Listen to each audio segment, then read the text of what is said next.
हे गुरु की दृष्टि से हनुमान जी को कहा, हे गुरु जी, आपके चरणों की रज हमारे मन को सुधारेगी। ये मन क्या है? जो अंदर विचार ला रहा, यही तो खतरनाक है। अच्छा, कथा में धन लग जाए, गाड़ी लग जाए, मकान लग जाए, पर मन ना लगे तो क्या कथा का फल मिलेगा? काका सुन लो ध्यान से। धन लग जाए, गाड़ी लग जाए, टेंट लग जाए, लाइट लग जाए, एलईडी लग जाए, पर मन ना लगे तो क्या कथा का फल मिलेगा? अरे बोलो भैया, नहीं मिलेगा, हलवा मिलेगा। पर कथा का फल कब मिलेगा? जब मन लगे। पर तुम कहो गुरु जी फिर इसका मतलब तो कथा सुनना बेकार है। ए ठटरी के बरे, बेकार नहीं है, बढ़िया है। रेलगाड़ी पे बैठे हो, कौन कौन रेलगाड़ी पे बैठा है? यहां तो मेट्रो चलती है, मेट्रो पे कौन कौन बैठा? हाथ उठाओ। सभी बैठे लगभग, हाथ नीचे कर लो, पीटने के काम आएंगे। सुनो, रेलगाड़ी पे बैठने पर क्या कभी रेलगाड़ी चलाने वाला ड्राइवर तुम्हारे पास आया कि तुम्हारा मन लग रहा हो तो हम चलें? आया? कभी आया?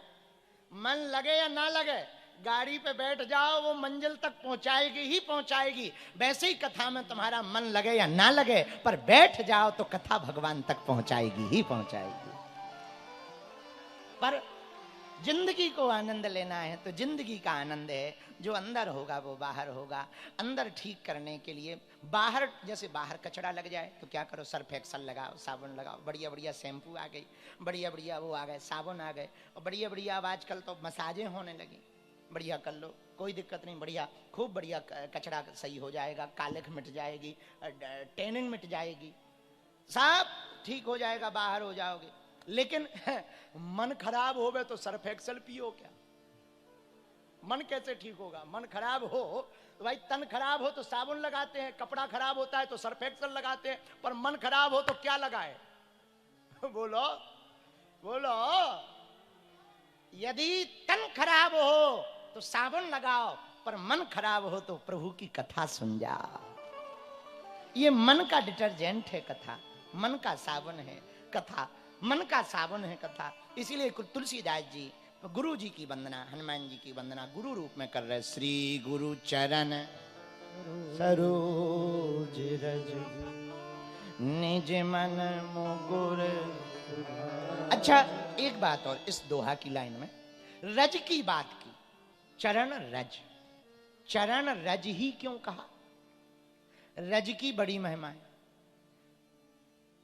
चरणों से भगवान के गंगा जी निकली। सबसे पातकी रामचरितमानस में यदि देखा गया तो अहिल्या को देखा।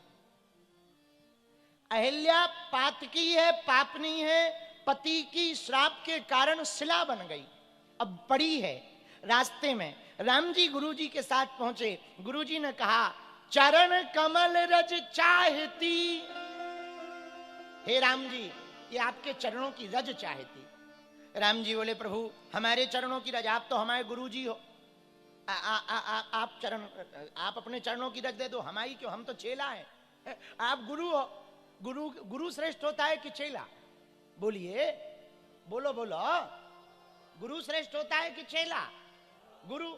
तो गुरु जी आप चरण रख दे दो, हम तो चेला हैं, हम क्यों दें? तो पता है विश्वामित्र जी क्या बोले?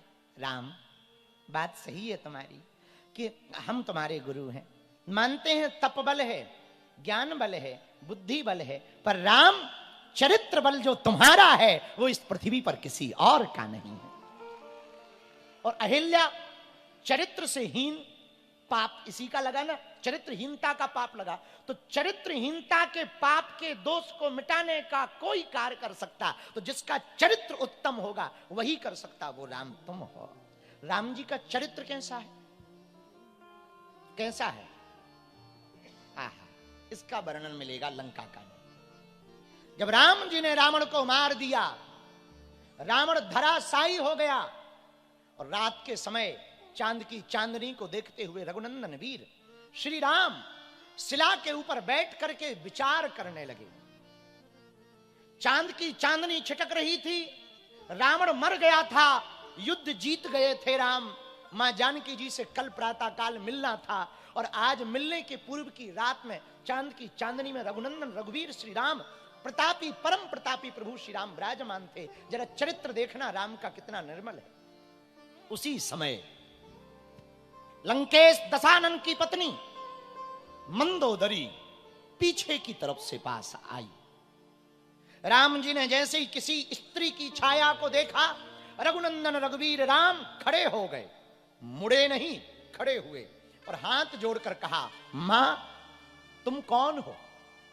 वो स्त्री फूट फूट कर रोने लगी। राम ने कहा, प्रभु श्री राम ने कहा, मां तुम कौन हो और रो क्यों रही? यदि बुरा ना मानो तो सामने आओ, मुझे अपना मुख दिखाओ, कौन हो आप? वो स्त्री सामने रघुनंदन के आई, प्रभु श्री राम के सामने आकर रोने लगी और कहने लगी, हे राम, हे रघुवीर, हे वीरों के वीर, हे रघुकुल तिलक श्रोमणी रघुनंदन, मैं वही अभाग्नी स्त्री हूं जिसके पति को आज आपने वीर गति को पहुंचाया। मैं लंकेश दशानन की पत्नी मंदोदरी हूं। राम, मैं देखने आई थी। क्या देखने आई मां? राम, मैं देखने आई थी कि वो वीर कौन है, कैसा दिखता है, जिसने परम प्रतापी परम बलशाली, मेरा पति साधारण नहीं था।